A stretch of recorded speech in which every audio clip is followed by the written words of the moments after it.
Naranasan mo na bang tumingin sa isang lugar at mapaisip, nasa Earth pa ba ako? Lahat tayo ay sanay sa pamilyar na itsura ng ating planeta. Mga lunti ang kagubatan, asul na karagatan, at matataas na bundok ng yelo. Pero sa kabila ng mga normal na tanawing ito, may mga nakatagong sulok ang ating mundo na sumusuway sa lahat ng alam natin tungkol sa kalikasan. Ngayon, maglalakbay tayo sa 12 sa mga pinakakakaibang destinasyon sa Earth.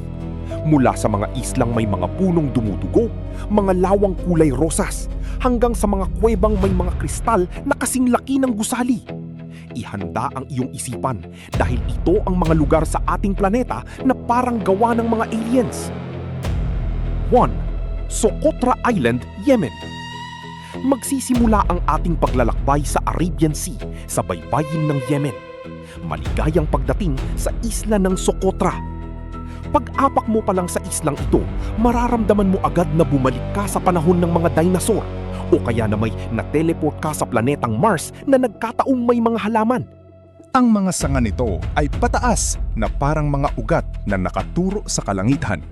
Pero ang mas nakakakilabot, kapag hiniwa mo ang balat ng punong ito ay dudugo ng malapot at madilim na pulang katas na ginagamit sa mga sinaunang mahika at gamot. Dahil sa sobrang tagal nitong napawalay sa ibang bahagi ng mundo, ang ebolusyon dito ay may sariling batas. Isa itong totoong alien sanctuary. 2. Dalo, Ethiopia.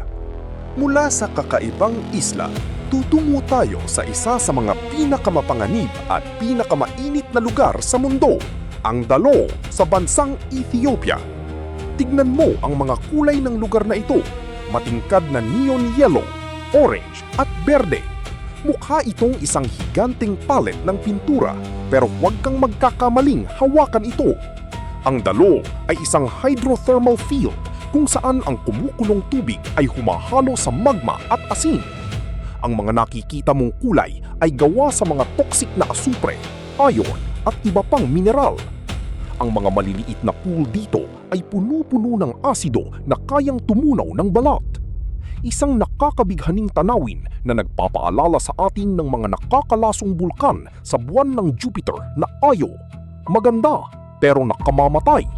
Salar de Uyuni, Bolivia.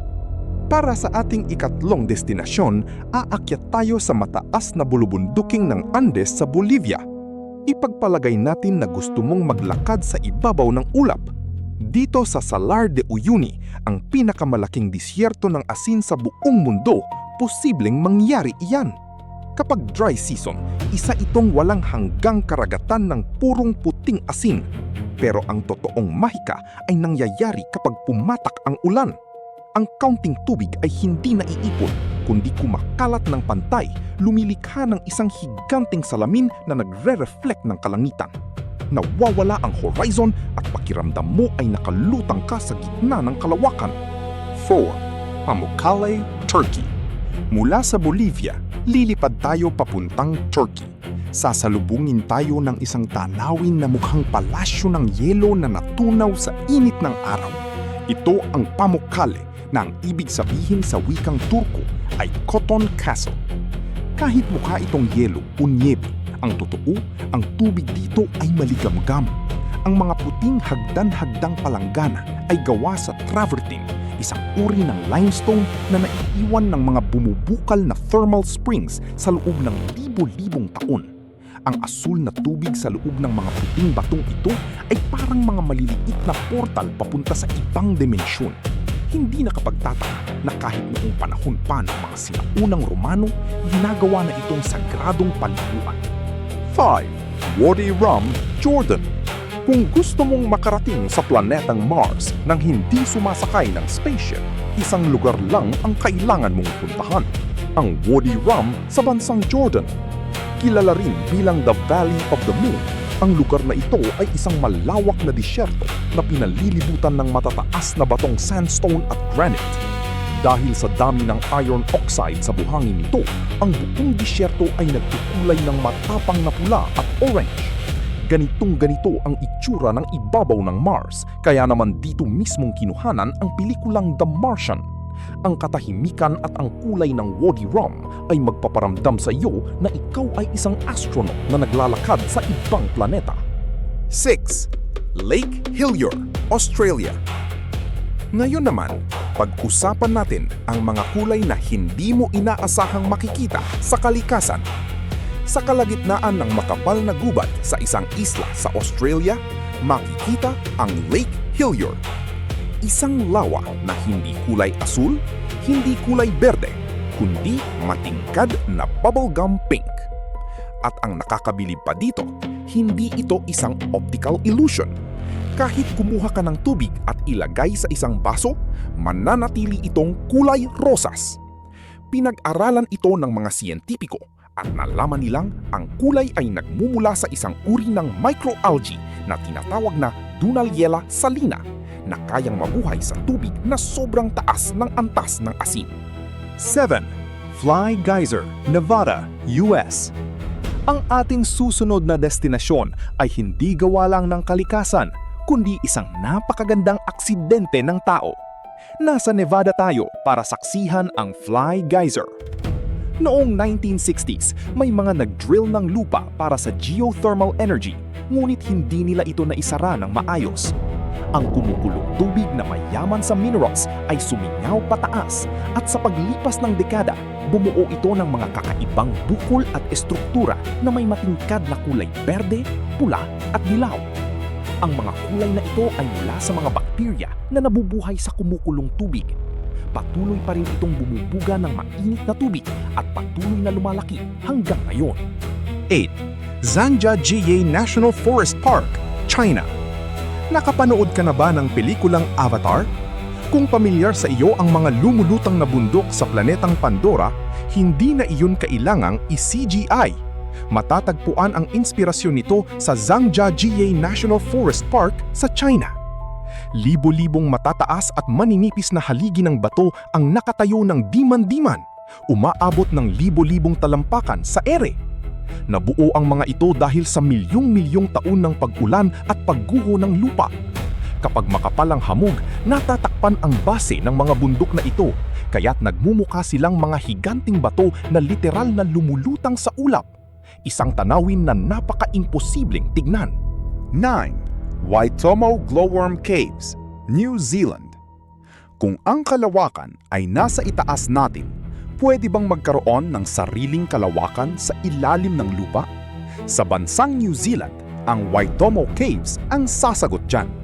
Sa unang tingin, madilim at malamig ang kuwebang ito. Pero kapag tumingala ka sa kisame, sasalubungin ka ng libo-libong maliliit na asul na ilaw na kumikinang. Parang nakatingin ka sa isang malinaw na kalangitan na puno ng mga bituin. Ang mga ito ay hindi mga bituin, kundi mga glowworms na ginagamit ang kanilang liwanag para makaakit ng biktima sa dilim. Gumawa sila ng sarili nilang kumikinang na galaxy sa ilalim ng lupa. 10.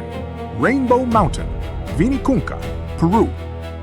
Babalik tayo sa South America para akyatin ang isang bundok na mukhang kinulayan ng isang higanting pintor. Ito ang Vinicunca o mas kilala bilang Rainbow Mountain sa Peru. Ang bundok na ito ay may mahahabang guhit ng kulay pula, ginto, lavender at turquoise. Ang mga kulay na ito ay resulta ng iba't ibang mineral na naipon sa ilalim ng lupa milyon-milyong taon na ang nakakaraan.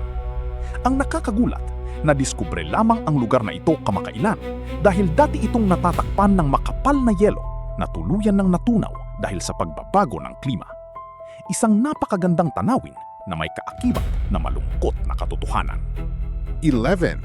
Cave of Crystals, Mexico.